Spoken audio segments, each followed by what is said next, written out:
Hello, everyone, and welcome to Sunday School. This is something new that we're trying this year, and we are so excited that you are joining us. Now, you'll see the space is a little bit empty. We're going to spend our next several weeks together setting up our space that we will join each week to learn about the amazing and wondrous stories of our faith. But there were a few things that I knew that we had to have included in our Sunday school and worship space. I wonder what you see here. What do you see? Well, there's a pride flag. And I thought that was really important to have in our Sunday school background, to know that all are welcome and that we are an affirming place of love for everyone who wants to learn a little bit more about the stories of Jesus. What else do you see? I also have an orange shirt. Now, you might know about this from Orange Shirt Day at school, where you're encouraged to wear an orange shirt to remember the children who went to residential schools and had a really horrible experience. So we wear orange shirts to remember those children, to honor those children, and to commit to never being a part of a country and government who does that to children again. So we have these two symbols here. We have more on their way. There's one more thing I think we might need today. I wonder what it is. I think there's something over here. I think it might be a candle. Now, have you heard why we light a candle when we gather? Now, some churches do it differently and say different words, but really we light this Christ candle to center us and to remind us that Jesus is at the center of all that we do, of all that we're learning. And this amazing thing happens when this candle is lit.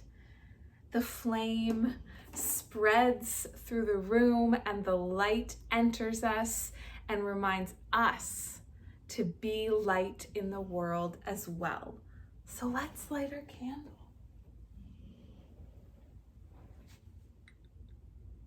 So we light our Christ candle to be reminded of that love and that light that Jesus inspires in us.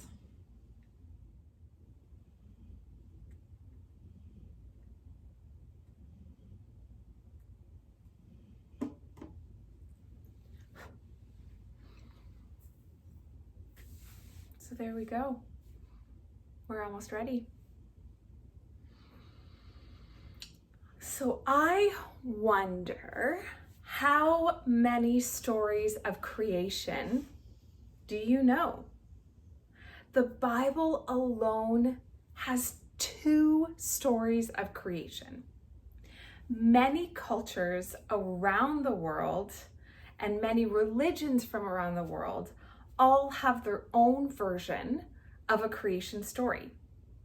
And they were told to help us to understand where we came from and why some things are the way they are around us and beyond. You also may have heard a scientific explanation of creation called the Big Bang. Besides being a way to explain our world, the stories of creation celebrate the abundance and beauty of the universe. The inside truth of creation stories tells us that God is good, that God created the world with love and delight, and that God is still creating. Can you believe that? We are reminded that creation is a gift and that we are called to love and care for the earth and give thanks for it. God looked at what God had made and said, "It is good. It is very good." So are you ready to hear a story? Let's watch our cartoon story of part one of the creation stories.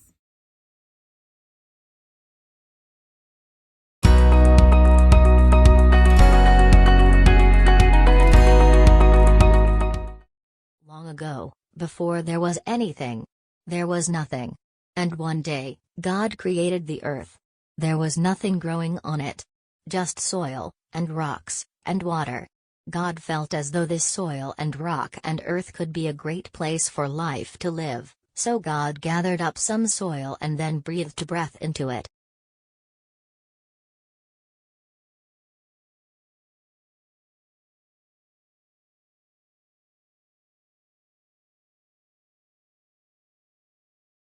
The lump of soil became a living person. That person was alone though. So, God created animals and creatures of the earth to keep them company. The person named all the animals, but was still lonely. So, God decided to make this person another human companion and friend. God called one Adam, and the other Eve. God gave them a beautiful garden to live in, and it was called the Garden of Eden.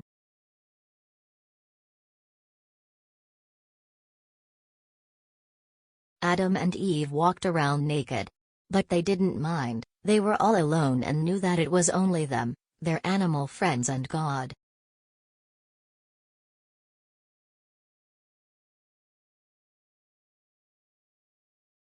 God told Adam they could eat anything they want, except the fruit on one special tree. The tree was in the center of the garden.